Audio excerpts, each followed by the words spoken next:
All right, let's see if we can get Chris on this time. Plenty going on in the world of basketball, NBL. The Wildcats seem to have resurrected their season somewhat after looking a bit iffy going back a couple of weeks when they lost Mason Jones. Well, they gave him the flick and at that weekend when they lost 2 games in quick succession. Hard team to follow at the moment, the Wildcats. Win, loss, win, loss, win. And that win was against the 36ers. They're playing well on the road. Yeah. I don't like that. I don't like how it's so easy to win on the road. I said it before. Right. I think it should be, you should be able to protect home court, and for an away team to come into a place like Perth or even go to a place like Cairns, travel and go into another team's domain, it really should be a badge of honour for you to walk out of that stadium with a victory. The crowd should be up and about, and, for whatever, there's a multitude of reasons why it should be tough to play away from home, but it's not the way anymore, and Perth seems to be playing a lot better away from home than they do at home. Chris Pike joins us on the program now. Hello, Chris. Good to have you on, mate. Yeah, good to be with you again, guys, and you make a great point. A lot of teams this season are playing pretty poorly at home. You have a look at Cairns, they're 1-6 at home.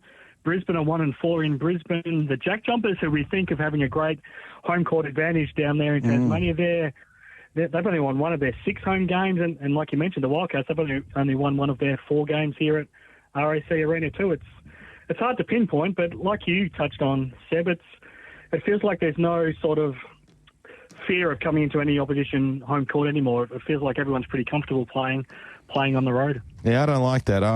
As I said, I like it when, you come into, there should be that intimidatory factor when you come into a place like RAC Arena. It's a Red Army, 13,000 fans screaming at you, and it should be a really hard place to play. I'm not sure why it's not hard to play for teams that can just come over here, face the 10 to 13,000 fans and regularly walk away with the winner. I reckon we need to bring back the Doomsday Double, Chris, where you go to Adelaide on a Friday night and then play in Perth on a Saturday. Make it hard for them. Make it hard to go on the road and get a win. But on the other side of the coin, if you walk away from a road trip like that with a couple of wins or a win, you feel good about yourself, and it's fantastic for team morale.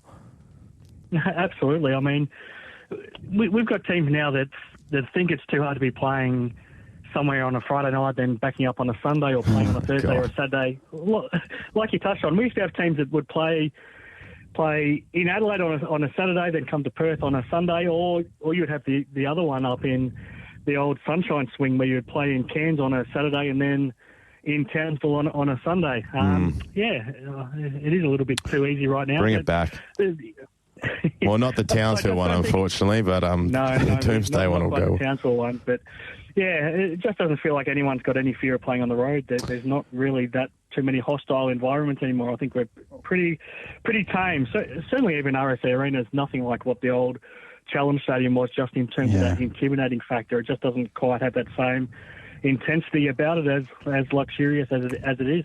Retrovision text line 0427 789 571. Your thoughts on this? It's because there's more pressure to win at home and they can't handle the pressure. Yeah, it could be. The other thing is I think teams come together a bit better on the road. So you're in a routine. So you travel together, you're in a hotel together, you eat together, you go to shoot around together, you go back to your hotel together, and then you come back to the arena together. So you've got that bond as a team. When you're playing at home, you turn up to training, then you go home to your family, go and do your own thing. You come to shoot around on the morning of a game day, then you go back to your own home, then you come back together. So everyone sort of has their own different routine. So I do feel like teams enjoy being on the road, just in the sense of they feel like a team, and that helps them come together. And I feel like there's a comfort factor from the teams playing at home, and it could very well be the pressure. I mean, you've got the crowd there that are cheering for you, but you also have the pressure of trying to make them happy. So that could be a little bit of a factor as well. Well, that's been the same forever and a day since home games were a thing. But I also think it's probably better for the league if a home team wins more often than they lose, and say like a Wildcats win more at home and they probably lose more away, or whatever team it is, because if you're the fans are going to get up and about. It's going to be a better atmosphere, and it's also going to mean that if your team's going to perform at home and win more often than they lose, you're probably going to turn up more regularly. And maybe not so for Perth, because they get good crowds regardless of where they play and where they are on the ladder, but certainly for some of the other teams. Regardless, we're digressing a little bit. It's not really an important point. The Perth Wildcats, are they back on track, Chris? That's the question I want to ask. Are they back on track? Because they had a bit of a a down couple of weeks there. Mason Jones Jr. went. They had that horrible showing against the Illawarra Hawks. They then, of course, had a couple of poor showings prior to that against Brisbane and Sydney. But they were good against Adelaide, and a game that was highly built up, given it was their first game against Bryce. Yeah, I really like the way that these teams ended up coming together. I'm not sure that David Duke Jr. is necessarily a better player than Mason Jones, but what he is a bit better fit for this team. So he's fitted in perfectly. He's played 2 games now and he's been terrific in both of them, and he just looks like he's the perfect player for this team. So he's a bit more aggressive offensively. He's got a little bit more athleticism, and he's better defensively. So, for a guy to come in his second game and take up the task of guarding Bryce, and I mean, there's so much to that story. I mean, they both went to Providence College, and David's talked about how he grew up watching Bryce play because he grew up not far from Providence College, and that was the team that he supported, and he kept following his career afterwards, and then he ends up filling his shoes here at the Wildcats, and in his second NBL game, he ends up getting the job of guarding him. But no, I think this team's come together really nicely. I think they've settled on. I think they've settled on their starting group now. I see no reason to change having the backcourt now of Jaron Riley as your point guard and David Duke as your 2 guard, and then you've got your 3 studs. And Windler was terrific on Sunday in Adelaide. Doolittle had his moments. JLA great as well. So I think that's as good of a starting 5 as you can find, and then everyone else can sort of contribute off the bench. I mean, if they play with that intensity that they had on Sunday, then they're absolutely a title contender. The question is, can they, keep that going consistently? Because they haven't been able to do that so far this season, and certainly at home. I mean, this is a game with no excuses this Saturday against the Breakers. They have to come back home and win that game. But no, I really like the group, and yeah, I think Duke will end up being a really good fit for this team. So staying healthy is the other thing. I mean, Dylan Windler's probably their most important player. They look such a different team when he's playing because he's such a good rebounder. He could be the best rebounder in the competition. He's such a good shooter.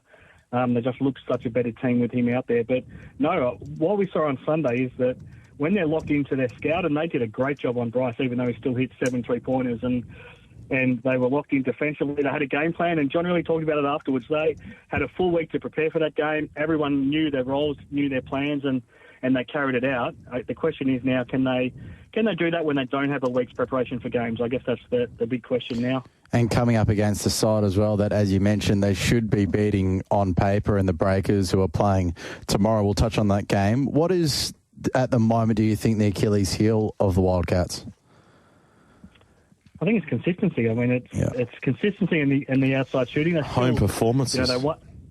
Home performances, absolutely. So, yeah, they still haven't, found their groove as an outside shooting team, which I think will come because, they're all capable. Everyone in that starting 5 can shoot. Even Joe Luala-Chul can step out and shoot. And then you've got Henschel and Pepper and Wagstaff and O'Quera all coming off the bench that can shoot the 3-ball as well. So I think they'll just find, if they can find a little bit more consistency 3-point shooting. They are, last time I checked, still the worst 3-point shooting team across the competition. And then just a bit of consistency and winning at home. I mean, it sounds easy on paper, but the blueprint was there on Sunday. If they just keep doing what they did on Sunday, and very similar task to guard Parker Jackson Cartwright as they did on Bryce Cotton. So they've got the blueprint there already.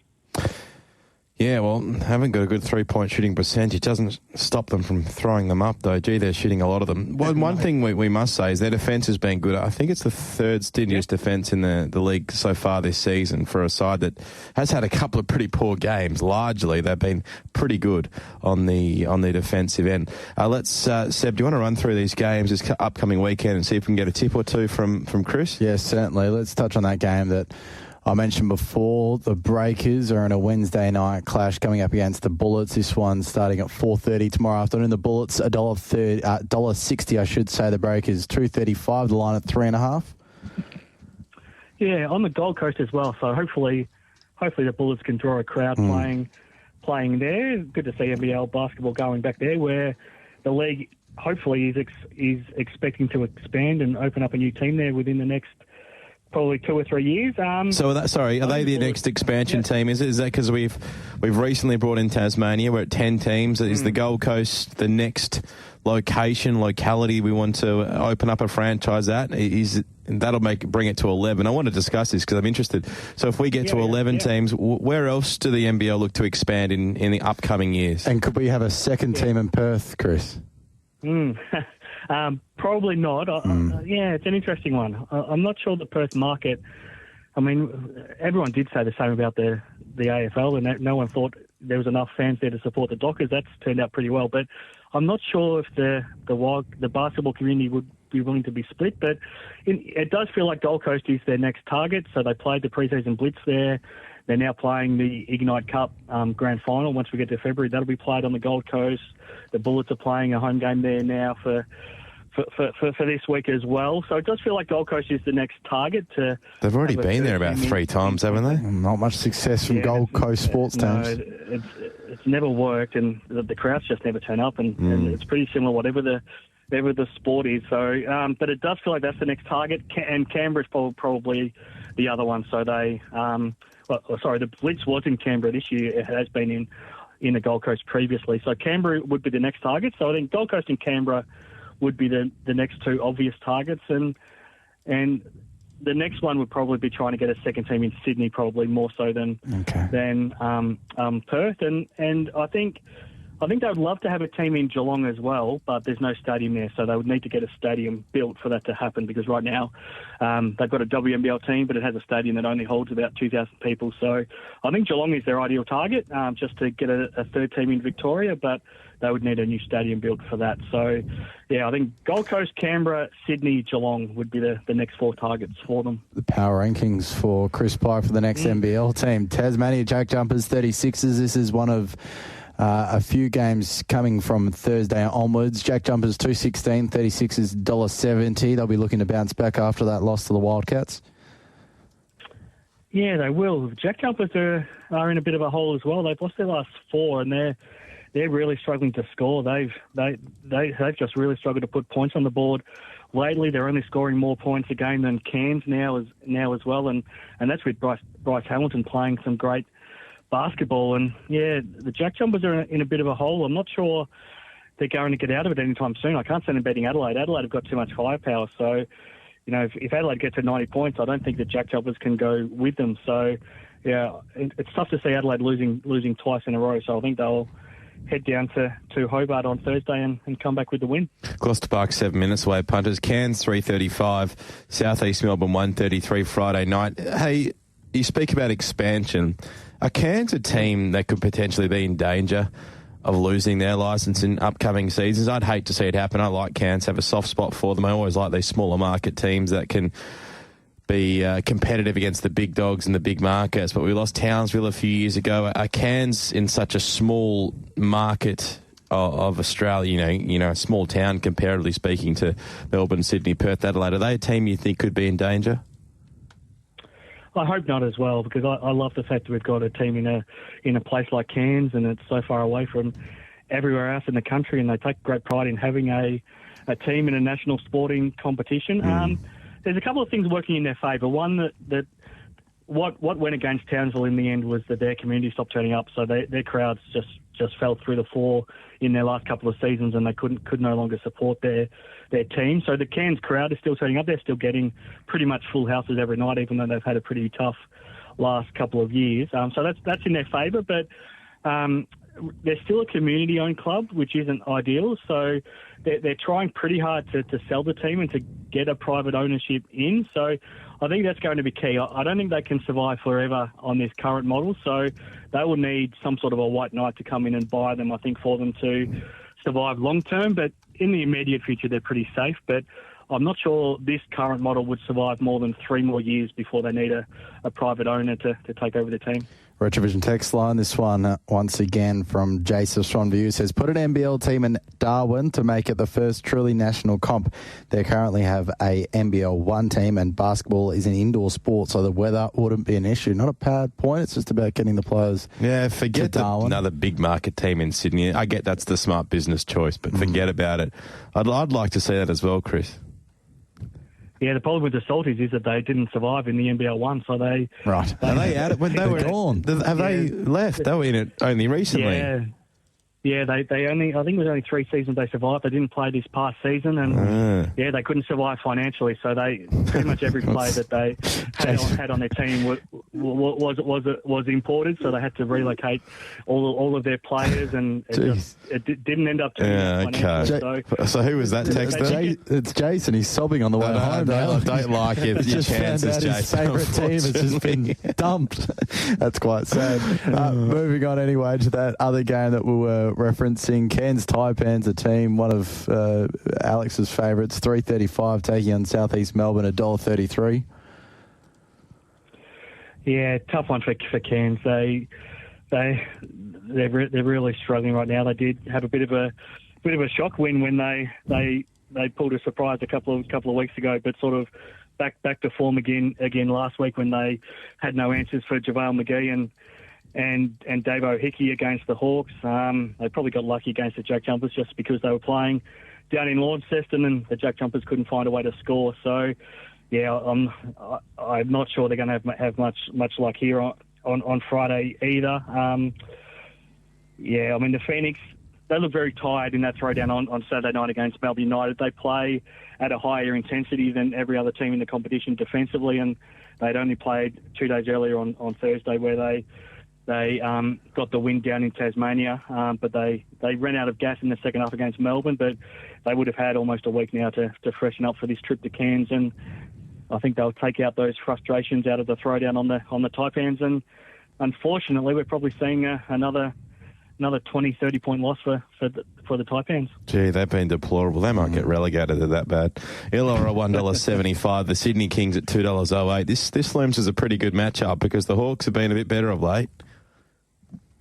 This is a great game. Yeah, looking forward to it. First time they've played each other this season as well. Obviously, great rivals. I've been saying all season long, don't write off the Hawks just yet, even though they were struggling. They were 2-6 sort of at this point last week before they played Melbourne in the Wednesday night game. They won that, go up to Cairns and win, and they just look a completely different team with Dave O'Hickey out there. He's coming off a triple-double, massive triple-double too in Cairns, 19 points, 12 rebounds, 12 assists, and JaVale McGee. I know Bryce is fun to watch, Bryce Cotton, but he's probably my most favourite player to watch in the league right now. It's fun to watch a 7-foot guy just go about his craft, and he's coming off those 2 games last week where he had, doing the quick maths, 65 points and 20 rebounds in the 2 games. So he was an absolute monster last week. And QJ Peterson, their new import, found his shot as well. So they've got some weapons, but the Kings are playing well too. They've got on a bit of a roll. They've won 3 straight. They've got the ball in the hands of Xavier Cooks a little bit more, which is working. So this is a tricky game. I'll stick with the Hawks just because it's at home, but this is probably the game I'm looking forward to the most out of this coming round. Okay, it is a good round ahead of us. This one off the Retrovision text line, though. Jason Swanview's back in contact. He says, get the right people involved and Darwin could work. If Cairns can work, then why not? Don't bin it that quick, Chris, you naysayer. Jeez, No. I don't think Chris binned it. I think the NBL 1 binned them. No, they clearly didn't have the NBL 1 model right. The crowd still turned up. They got sold-out crowds all night. It was just I think they ended up spending a lot more money on everything else. But an NBL team could work. I see no reason why it couldn't work up there. It'd be worth the investment. I think they'll get the community right behind them. I agree. I like it. I do like it. But I have looked here saying, Chris, they're looking to return in 2026, so it could be the start of maybe Darwin on an upward trajectory in terms of basketball, getting an NBL team. And I think it's similar to the Jack Jumpers. Be the first team in a state or a territory or a city to be a national sporting team. Be the first one, and you can really grab the attention of the community. So I don't think it'll be written off just yet. I think there's still a chance. I like it. Hey, always a pleasure catching up with you, Chris. Are you catching up with Chris again this week? Possibly later on. So if not, thanks for your time on Tuesday Drive, mate. Been a pleasure having you on. Thanks for your efforts. No, always fun chatting to you guys, and thanks for your support. Thanks, Chris. Chris Pike.